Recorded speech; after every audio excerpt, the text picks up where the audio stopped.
السلام عليكم ورحمة الله وبركاته. waxbarashada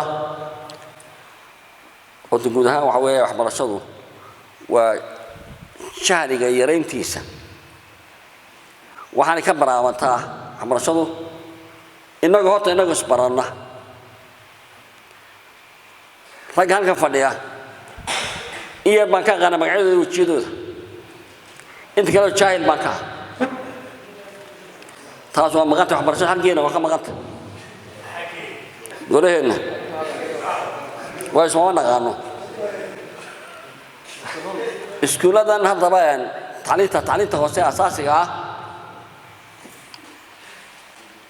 waxay u qaybsataa miyi iyo magaalo carruurta magaalada joogta itaalka sabab ay yeelata tacliintu waxbay bartaan laakiin kuwa reer miyiga gaar ahaan kuwa reer guuraaga ah way ka qatan yihiin nimcada waxbarashada waxaan soo jeedinayaa in dib loo soo celiyo iskuuladii boodanka ahaa oo carruurta reer guuraaga roob daba socota iyo biyaha laga reebo taa waa soo jeedinaya iskuuladeenu inta badan waxu baxaan luqadda ingiriisda af Soomaaliga way ka tageen ingiriisiina kamay dhalin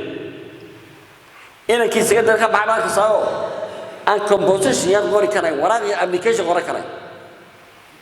dabeetana sidaas ugu gudbaya jaamacadaha dhibaato badan baa ka haysata inay ardaygii dib u soo kobciyaan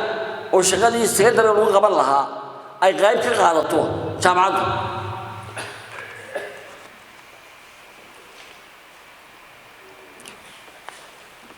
farsamada gacanta aad baa loogu baahan yahay iskuuladeeduna ma laha iskuulo ama dugsiyo ku filan ama ardadu ka baran karto farsamada gacanta taa waxaan soo jeedinayaa ardada scholarshipka loo baxayo dibadda loo dirayo ee dowladdu siinayaan mucaawinooyinka waxbarashada ee dowladdu siinayaan aynu u diro wixii doonaya farsamada gacanta wax ka bartaan oo dibadda hayno soo barteen way inagu ma haysanaan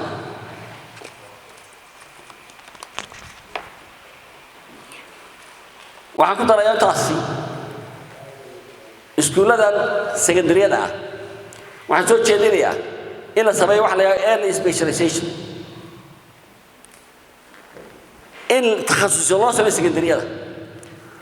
oo qaar noqdaan secondary ganacsiga secondary caafimaadka secondary beeraha kii xoolaha nool kii kalluumaysiga kii dhagaxa metal geologiga iyo kii teknolojiyada biyaha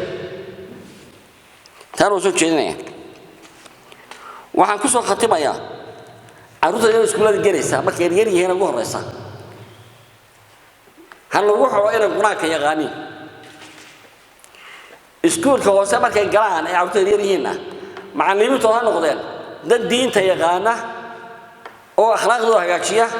iyo dumar u naxariista. Wassalaamu calaykum waraxmatullaahi wabarakaatuh.